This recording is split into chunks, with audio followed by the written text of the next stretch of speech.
and hits the ceiling. And so reading the stories was incredible. And when we were there, we paid our admission. The lady gave us a little number on, a little round thing. It had a number on it. She said, just hang on to that. When you're done, I want you to come back, and I'll tell you what the number means. So we put the numbers in our pocket. We went out there, and we met Russ. I think it was Russ, who was great. We put on our hard hats and our coats. And I have to tell you that it was one of the experiences we'll never forget. It was, of the 100 or more mining museums I've been in, it was by far the best. And I've been in Wyoming and Montana and British Columbia and you name it. And here's why. Russ told us what they carried down in the mine. He showed us the shoes they wore. He showed us how much dust they had. He showed us how they took showers.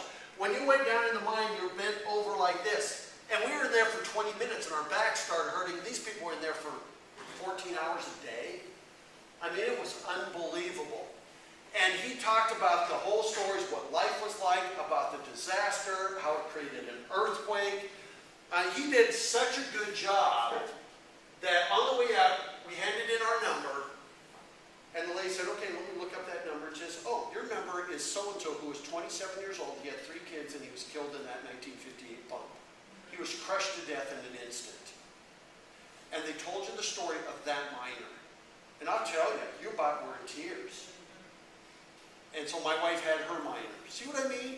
They made it experiential, and it was an incredible, must-see, double stars. I couldn't believe it. I mean, even my wife, mining, she says, that was one of the top 3 things we did.